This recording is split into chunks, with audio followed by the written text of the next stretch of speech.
Ooh, he didn't want y'all to hear that story. Hmm. Wow.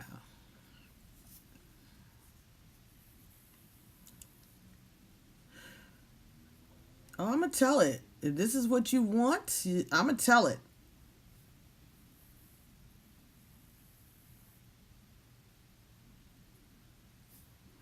My daughter asked him, "What happened between you and my mommy?" And he said, "Have you ever had a best friend?" And my daughter was like, "Sure."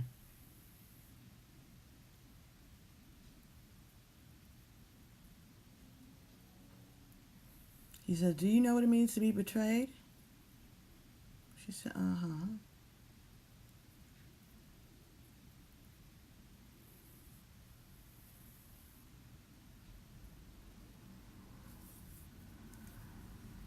And he said,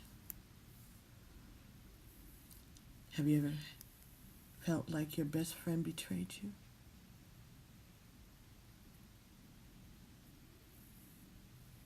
She said, "No." He says, "Well, your mother was my best friend and she betrayed me."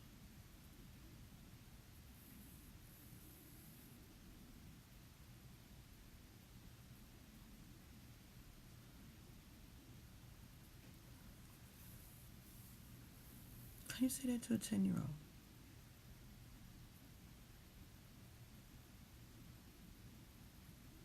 About their mother. And what was the betrayal? That I didn't have an abortion? That I didn't give you life? That was the betrayal.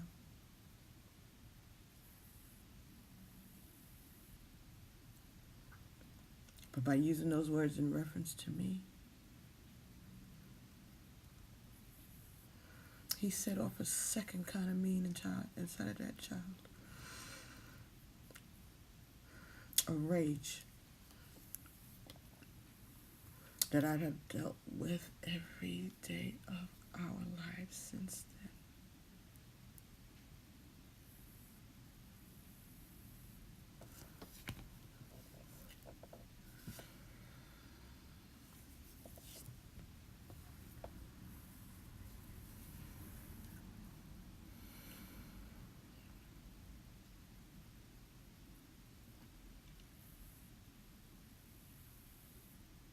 Hmm.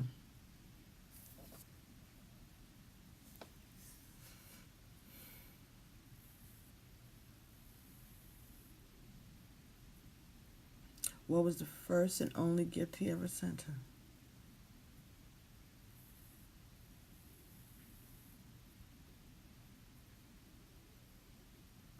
Big Daddy Kane CD.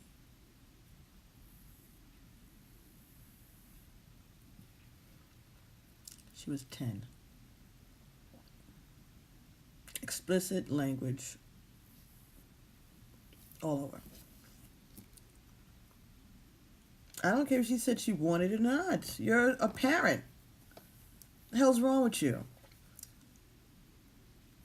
I think that was the next and last conversation he and I may have had, maybe, when he called the house, and I was like, "Have you really? Do you have no sense of decency? What is wrong with you?" After you told my child that I betrayed her, that I betrayed you, and that's why you're not here. And then she goes and she visits him and his family in Jersey, New Jersey.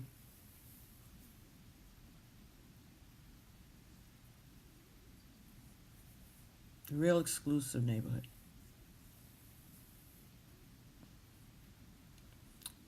They were living like the fucking Huxtables. My daughter came home and told me that Daddy chopped down his own Christmas tree.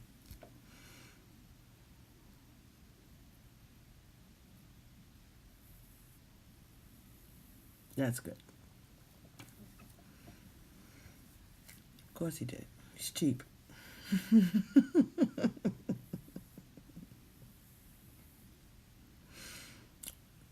there was an elevated lifestyle that I was not giving her as yet, but I was not on welfare. I was working very hard.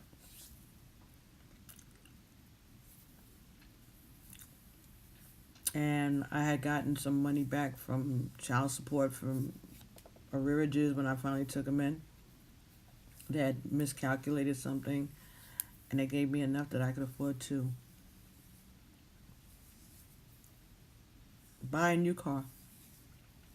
It was a Hyundai, but it was new. It was mine, and I had a note. But I had enough to put down on it and to have a note. It was a crazy interest rate. It was ridiculous, but it was wheels because the buses and the trains and all that, that's for the birds. I wasn't doing that no more. I learned to drive. I was like 26, 27 years old when I learned how to drive. The day I got my driver's license, I had a car that day.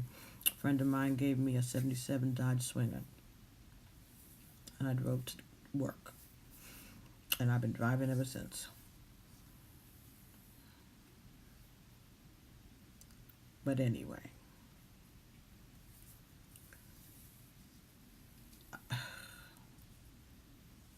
My daughter and I have been through it. And this person's presence did not help. But there was nothing, there's nothing to do about it. And I still wasn't bad mouthing him.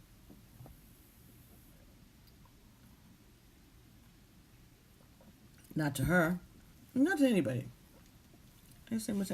Maybe, no, not even to his mother. Because his mother thought he was a saint anyway, even though he was telling her to kiss his ass.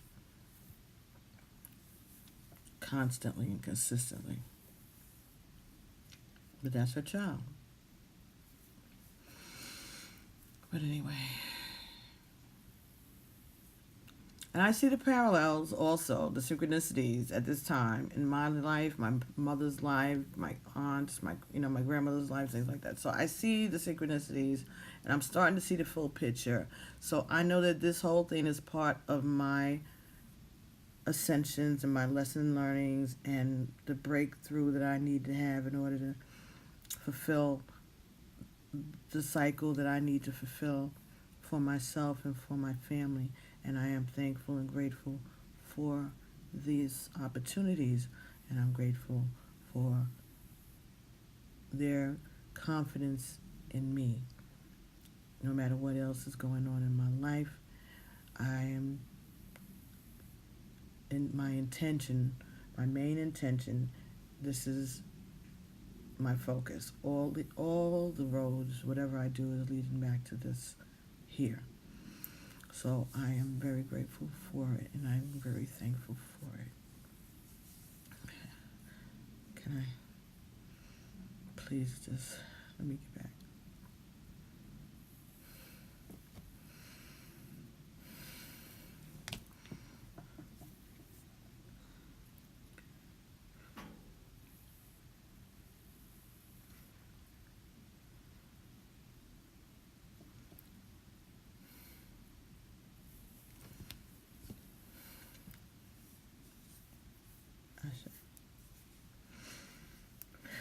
This.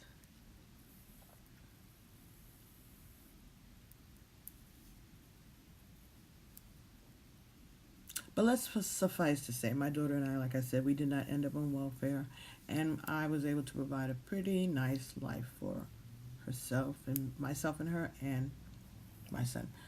It's different because she was a child of the struggle, so she didn't get a lot of the niceties that he gets, and I guess she's resentful of that.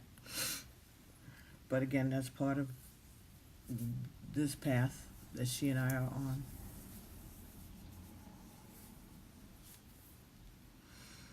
Light just went out. That candle just blew out as I said that. Let's see. So, if we are, excuse me, I want to do this while while the wax is still a little warm. Excuse me. I like to put a penny candle in the tea holder thing. Gotta get that little metal thing out of it first. Where's my chopstick? Multi-use. Alright, get it out. I want to set this in here before it gets, before it gets too cool so that it can hold it up for me. More wax will join it. And keep this candle going. While I do this, I need protection, I know. Keep all sharp objects out of my way. Oh, goodness gracious. Anyhow, this was a struggle. But it's having its happy culmination. You know, everything's going to be fine. And it all works out for the best. I've come to learn that over the years of seeing how things go. And being able to say that all things work together for the good is real, because I'm been able for the most part to, you know, kind of see how this thing is weaving itself along. But I guess that part of it is not, I guess I wasn't starting where it should have started, or I wasn't including that as part of the fabric. And so now, when I did the reading the other day, Sagittarius reading,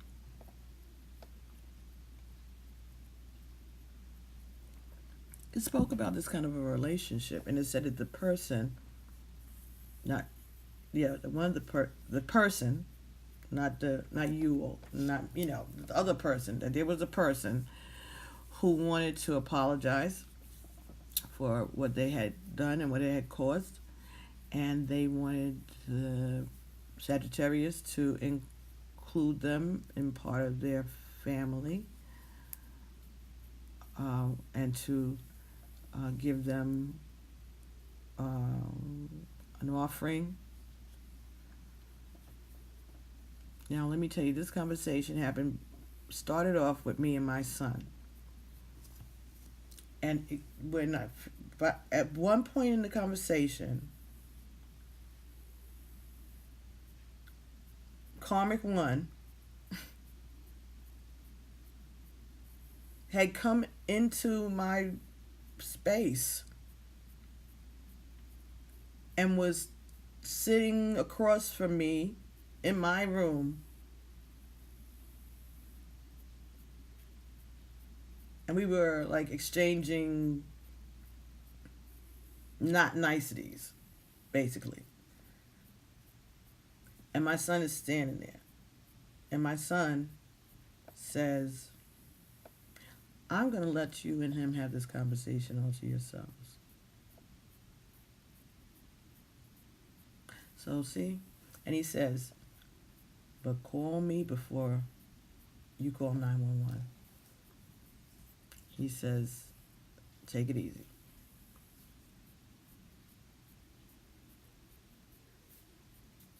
Now, we had just been spoken. He said, I don't think you're crazy. He said, if I didn't live with you and see how it went, he says, I would. He says, but I see how it is, and it's real. So anyhow, he went on about his business, and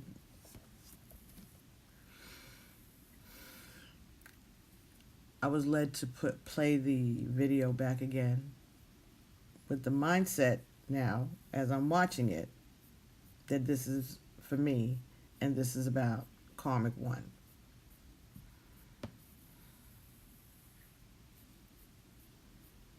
And as the Spirit told me that, I started to cry. I just started crying. And once I got hold of myself, I turned it on. And it was just hitting me like, holy shit. He actually was here. And he actually is talking to me.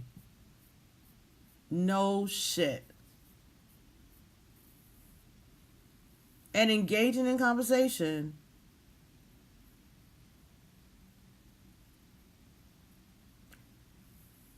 But the way he looks to me, he looks the way he looked when we were together. Not like a man who would be 60 years old now. Mm-mm. He looked like the guy I knew. But he was speaking to me. And when we would, at this conversation that started with me and my son, somehow we were talking about my daughter, that she and he both have the each other's ascendant and moon sign, like I just explained. And my son had said,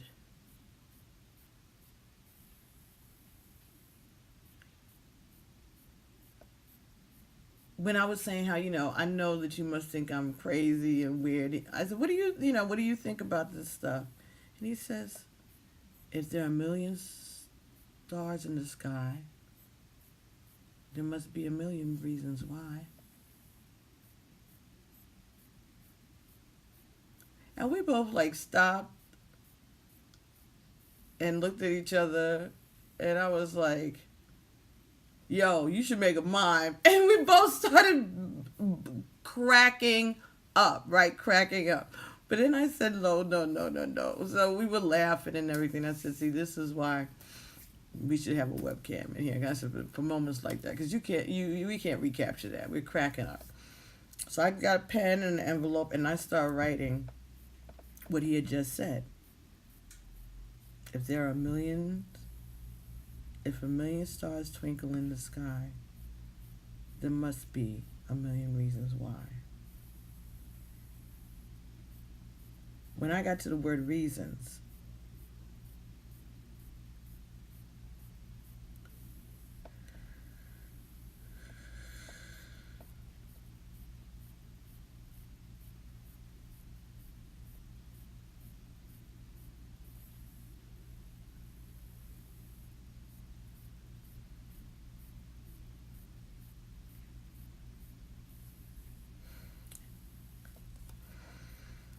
as that word reasons, when I looked down at it as I was writing it, that just kind of like, the cat is over there. Why did that just fall? This is what I've been going through for the last hour or two today. Anyway, folks.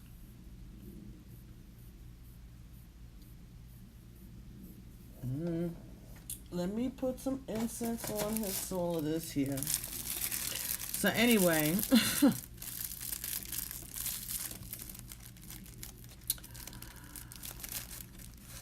I kind of got that same feeling that I just got, and that's when it started. I started feeling his presence in the room.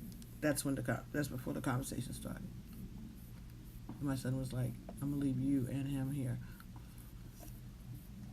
But my son was like, holy shit. He saw what had happened. And he saw me change. And he saw my gaze and everything that went on. And he was like, all right, but call me if you need me. And I don't want him around my son anyway. At all. He has no reason to be around my child. None at all. Not my son. My son didn't do anything. It has nothing to do with this. At all. At all. Just like his children have nothing to do with me and him. At all. This is about how he treated me. Okay? So. Anyway. This is sage. For those who don't know, it's white sage. So, kind of clears the air a little bit, lifts me up a little bit. And I'll leave it here. And it'll be all right. Anyway, so.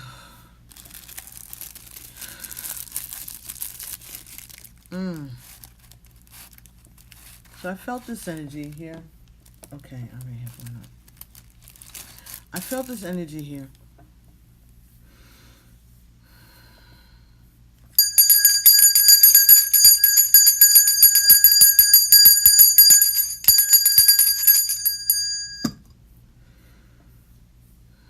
felt this energy, and my son felt it too. But it's not scary, so it's all right. It's just emotional. Anyway.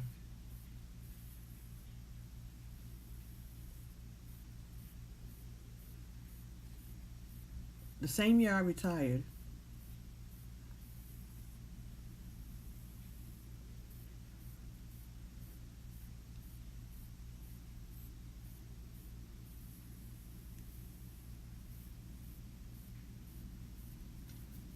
so I retired in April, and he died 2 months later.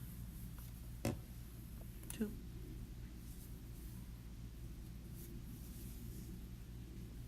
It was the day before Father's Day that year.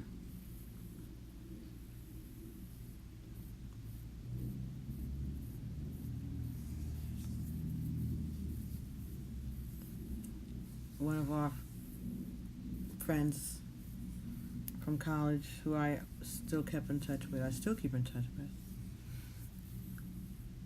I saw her name in my cell phone book.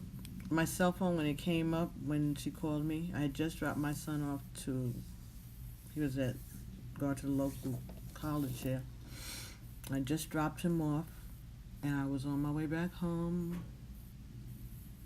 and I looked at my phone, and I saw her name, and I knew that he was dead before I even answered the phone. She'll tell you.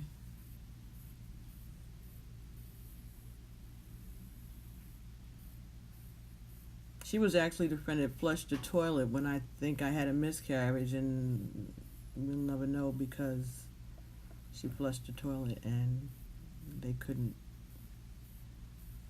see what it was.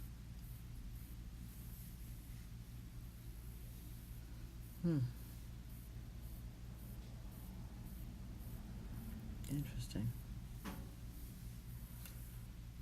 That she played that pivotal role twice in my life.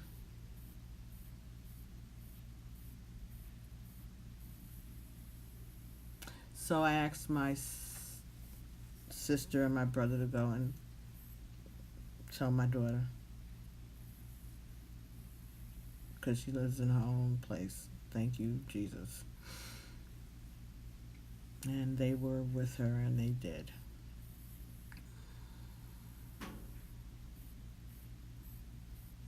And she took it, at the time, better than anybody expected.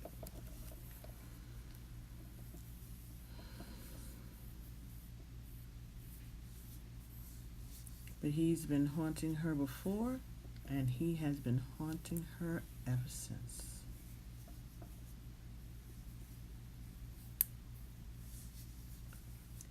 So what he's telling me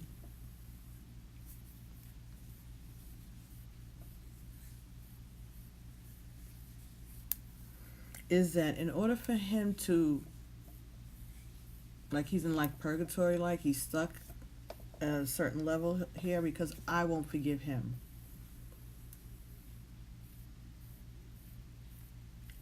And his family. Now this all just happened, but before I turn this on, this was just happened today. This is what they are trying to get me to understand through the reading. As I was watching it and I was putting myself into this place, I was like, oh, yeah. And, because now he's there, and I'm like, well, what do you want, He's dead. What do you want from me, Okay, so, but he wants my forgiveness so that he can ascend. I'm keeping something from him that he wants. But because he is who he is, he's going to wreak havoc until he gets what he wants.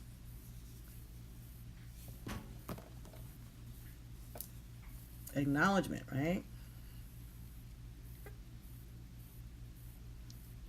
Accolades.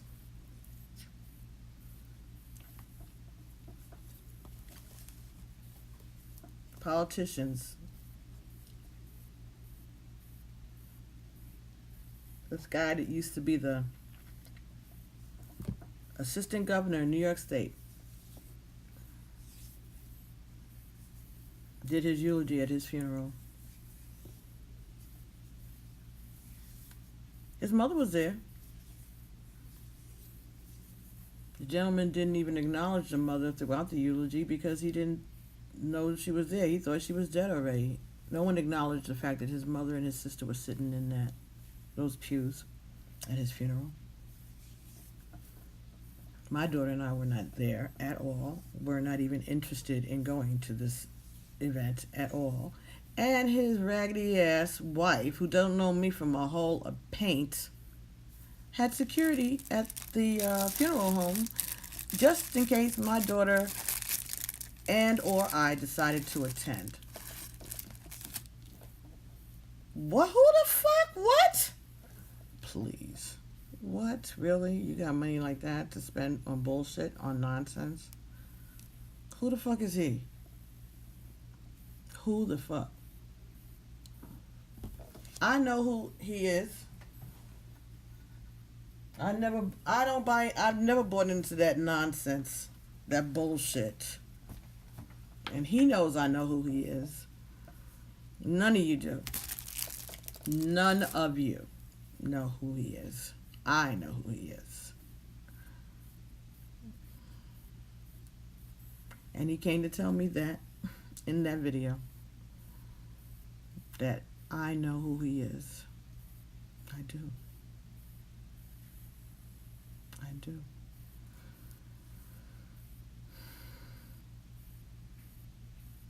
So he can't come back to me. Not that I'd want him. Ever. Ever.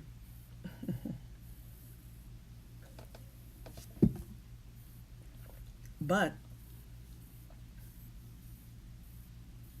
he needs my forgiveness in order for him and his lineage to ascend. And I guess this is important, especially now. This is a twin flame year.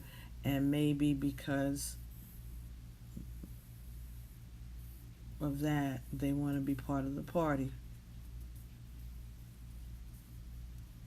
But it seems like he's trying to reinstate himself into the twin flame journey with me. And that cannot be.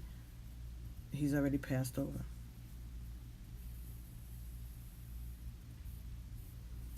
Now, I had gotten this feeling, when right after I recorded it and I watched it back and I was telling my friend. So he knows about it. And I said I was going to write a book about it. You know, like maybe a novel or a play about it. So I know what the premise of it is going to be. And I shared it with him, so maybe that's another reason why I'm making this video, so that I guess by publishing it, it'll copyright it somehow. And I know that this was my idea, that twin flame who had gotten off of his journey found a way to possess or have his spirit, his soul, his essence coexist in the essence of this woman's twin flame. So in order to relive their romance through the new guy, through the twin flame. This one, a twin flame who chose to become a karmic, has now found a way to get back on the twin flame road by melding his essence with the twin flame, the male twin flame.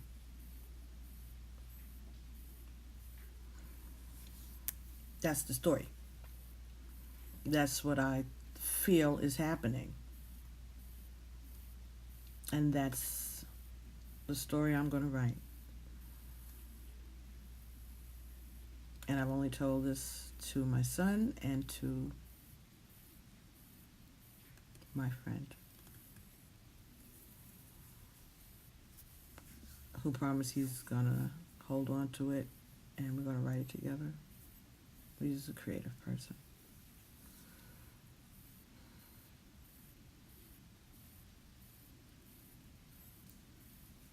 So, in a nutshell, this is my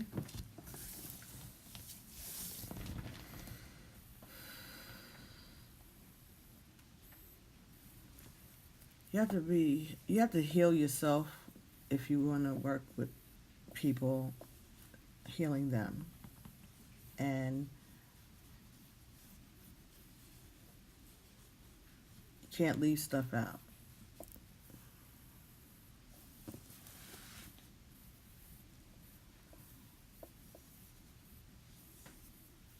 This was an abandonment.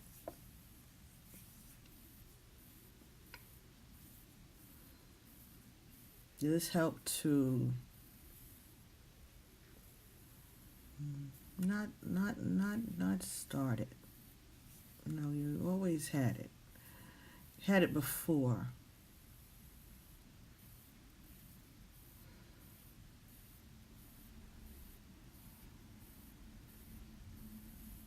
But this is how it acted out for you in a romantic adult relationship, right? This is what it was.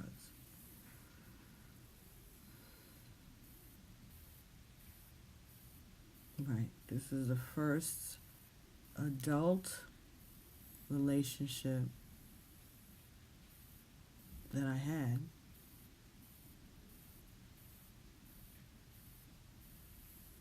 And so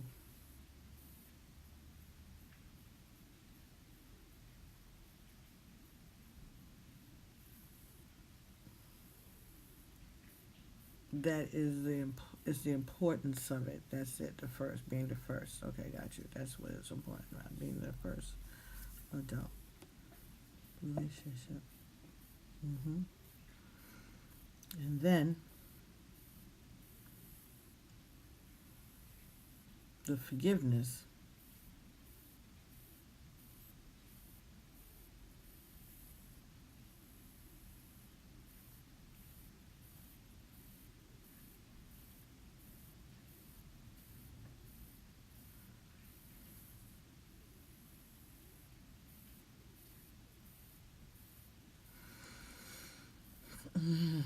In exchange for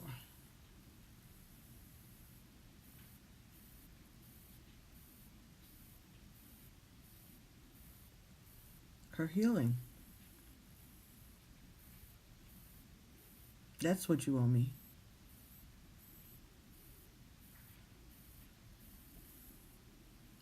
You owe me for her to be well.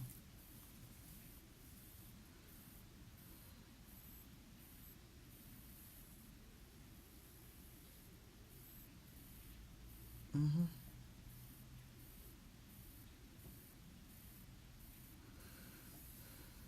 You owe me her.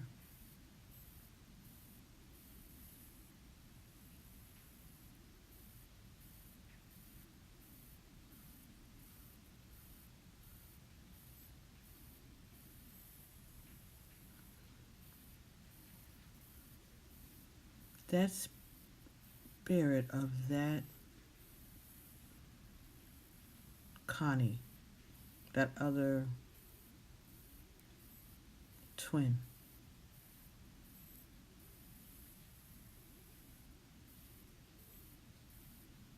why don't you take that out of her and take it with you?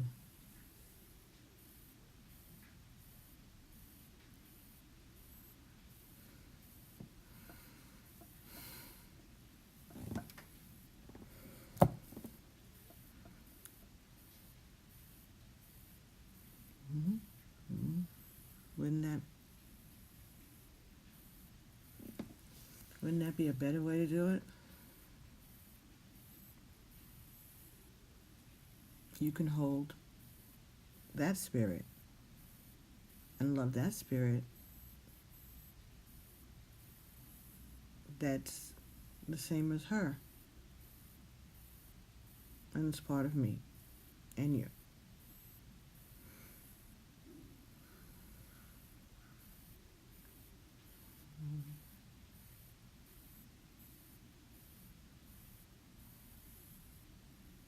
Mm-hmm. Isn't that fair?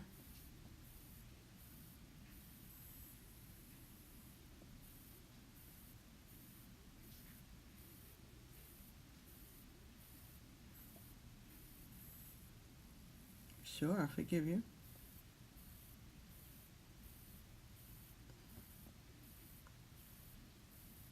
You're, hey, you had your price.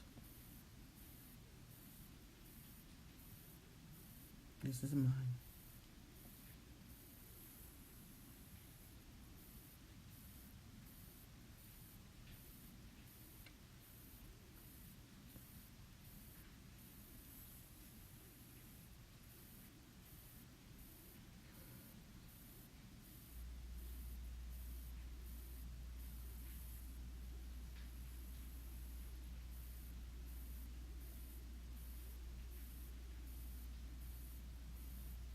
Okay.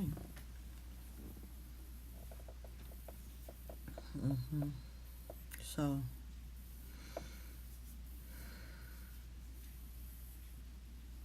whether you do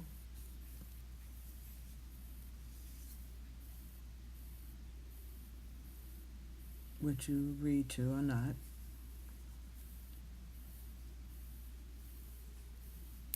it won't be the first time.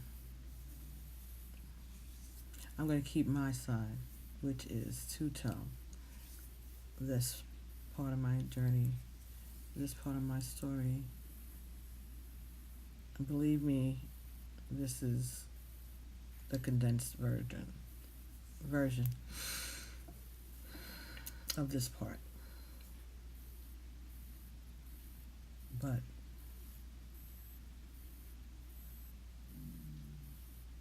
there's another part of this journey that exists also for the divine feminine, but we'll talk about that some other time.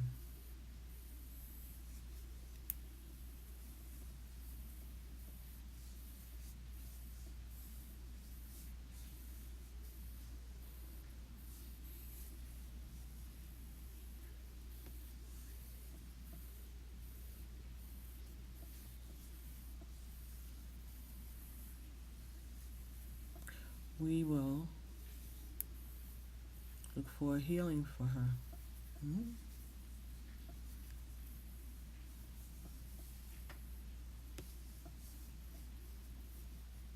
Mm-hmm.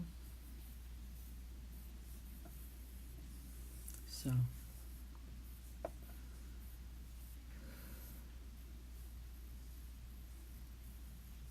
I know now that this situation, this relationship, this event, this thing that happened here was a trajectory, I guess, of everything else. Everything else along the way. It affected my judgment, affected my self-esteem, affected my parenting, affected my every aspect of my life was affected by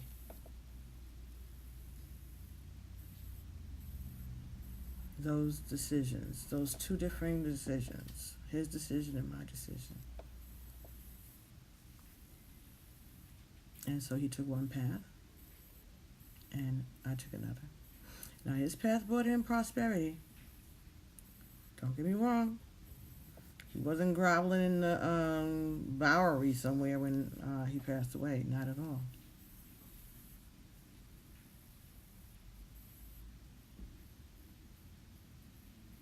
But from what I understand, he was fine 1 minute and drop dead the next. Mm-hmm. It was fine. Felt like he was getting a headache.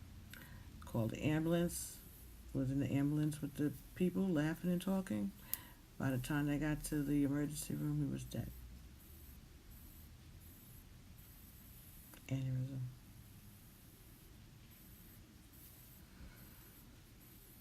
Must be all those head hits. Athlete.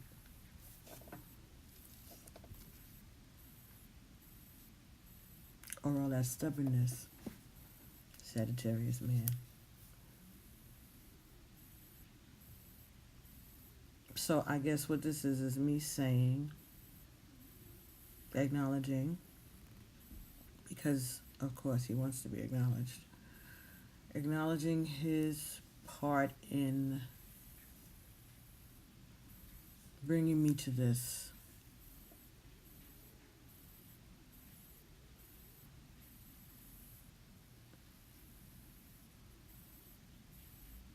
That he was the first man to break my heart.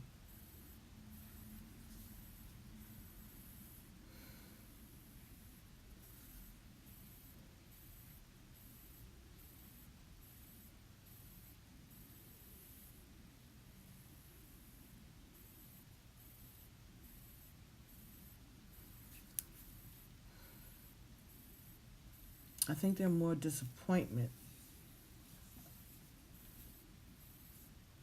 That's what they are, disappointments.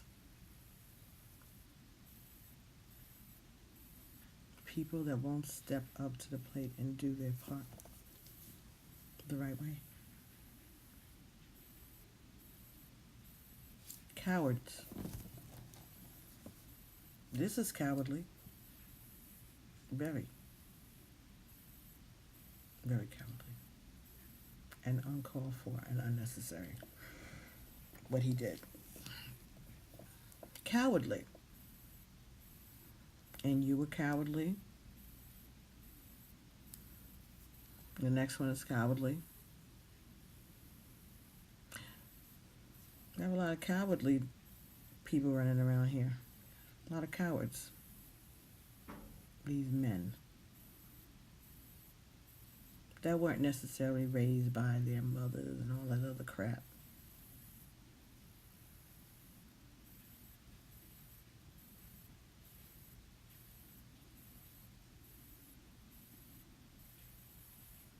Mm-hmm.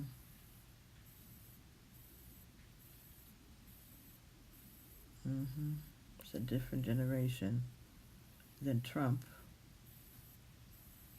Ooh, if y'all saw what that flame just did when I said Trump. It went like and came back together.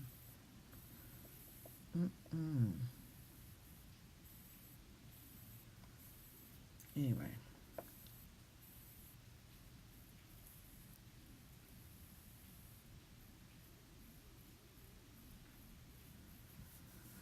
So he wants to be forgiven so he can ascend, and his ancestors want me to forgive him so that they can ascend also, because it's holding them up. I wonder if I'm the only one that's holding them up. I really don't care, but that would be funny, right? But I wouldn't. That wouldn't be the reason I wouldn't forgive him, not that. It would be a caveat, maybe.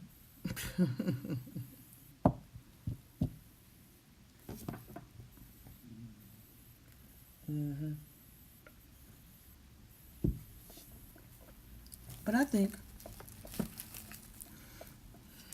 that as I have been telling and preaching and advising on all of these videos and all of my life and all of the people that I've come in contact with, we have to look at the bigger picture. And even though these things hurt us, they are part of our lessons, part of our journeys, part of our growth, and make us who we are today. And it's what we do with these lessons that makes a difference, really.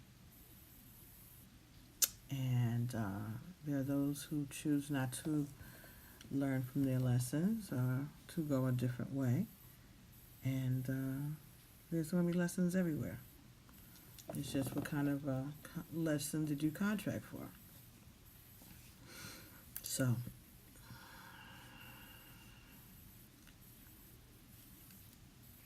first and foremost, I don't want him to not ascend and stay down in this realm and harass my daughter and me, especially my daughter. So, forgiving him would help me out in that respect. And understanding that there was an important part that he played in my life, not just his daughter's life, in my life, that he was an important person to me.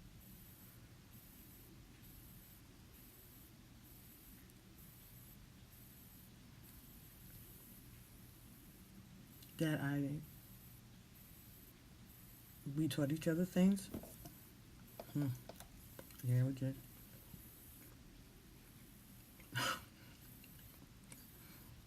And that was our young life. We were young. I was 17, he was 19. I was 18, he was 20.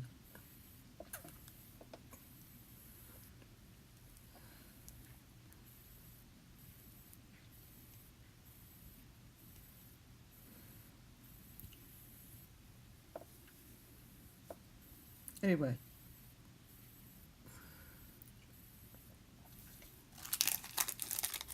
Like I said, a day can't pass that I don't see his face because my daughter looks just like him. And even when she's not here, I have a big picture of her up in my living room, so.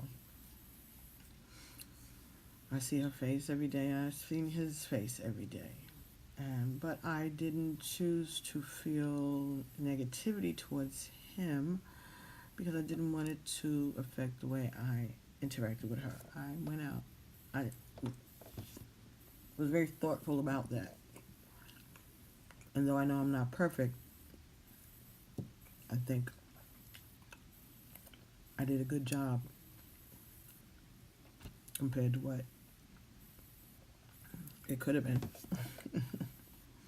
He even wanted me to give her for adoption. Yeah, he called in and suggested that after she was born.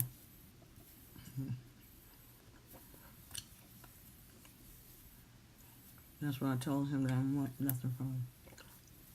Told me he went to speak to a friend of his who told him that if he had to play if I went to welfare, they wouldn't make him give me no more than $60 a month. And that's when he sent that money order with child support written in the memo.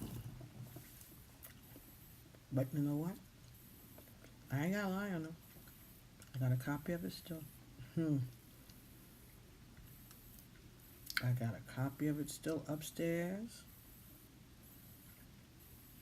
with all my important papers.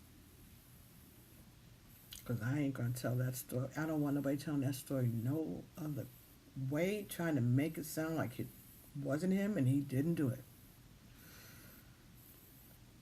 He sent me a notarized letter during my pregnancy at school on campus. I go to my P.O. box.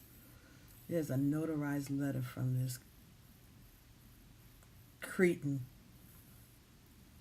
advising me that my child's birth is not by his choosing, and therefore he will not be giving it his last name. He sent that to me and had it notarized.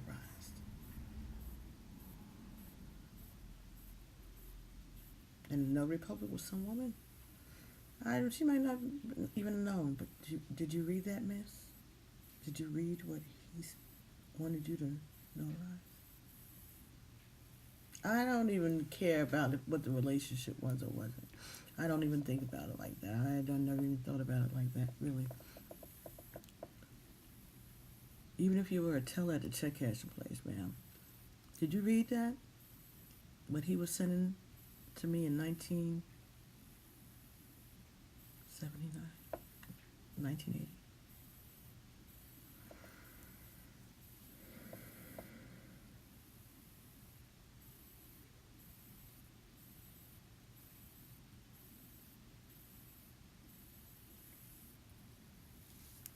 Hmm. Hmm.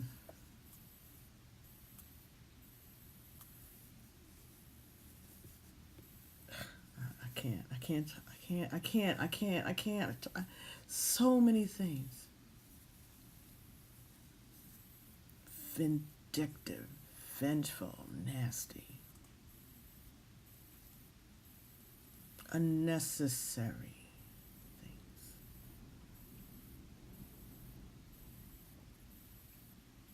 And they get back to me, even if he didn't do it to me directly.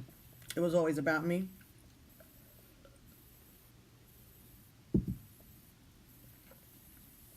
Even when I took him to court for child support, finally, we didn't have to see each other. He was in Connecticut and I was in New York. Everything was through the business, through the courts. Except,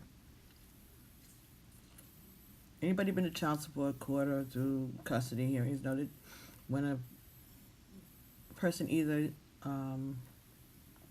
submits DNA, blood tests, or acknowledges that they are the child's father, they give you something called order of affiliation.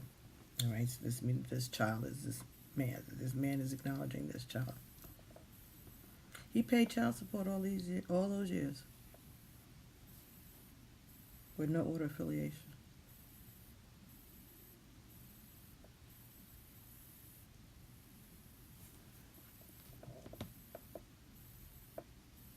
It must be nice when you know the vice governor, the assistant governor of the state. Hmm?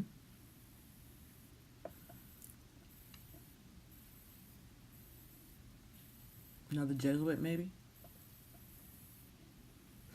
So when I go to try to see if I can get this piece of paper, because it's not changing anything, but his name is not on her birth certificate, by his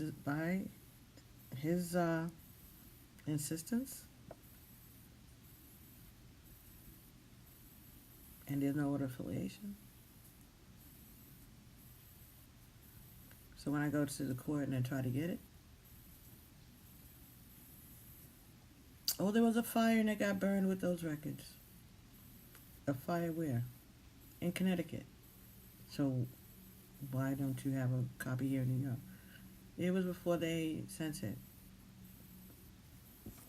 It must have gotten misplaced. But they had a fire. There's no way to go back and look in those records. Really?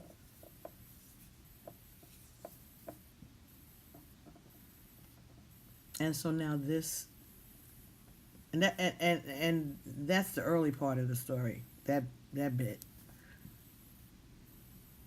But he's paying child support. Now, when he finally did meet my daughter the first time, and he only met her total of 3 times.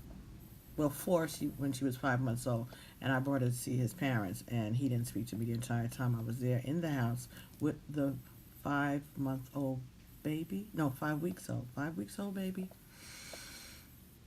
And he decided to bring home a date.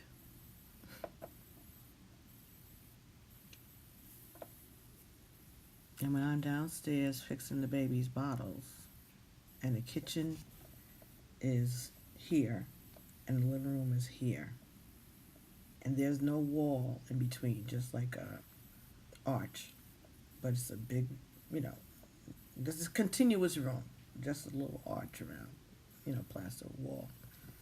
So if you're in the living room, you can see what's going on in the kitchen. If you're in the kitchen, you see what's going on in the living room. You could talk across. You could, it extends the family living space. Not fancy, but that's how it was. He was in the living room with this girl kissing her and making out while I'm making bottles for our baby that he hasn't even acknowledged yet. He hasn't acknowledged me. I'm in his house for days. Took the train up from New York, 10 hours. in the cold. And he brings home a date.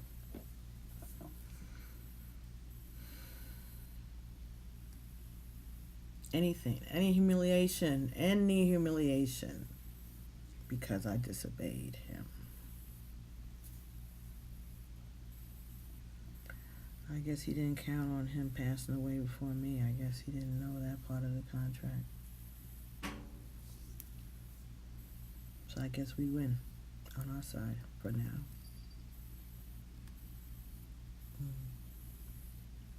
So in order for him to ascend, he needs to be forgiven. In order for his family to be able to ascend, they need me to forgive him.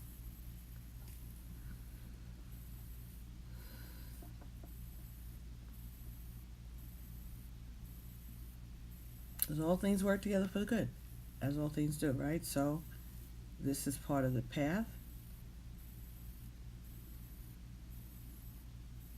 And I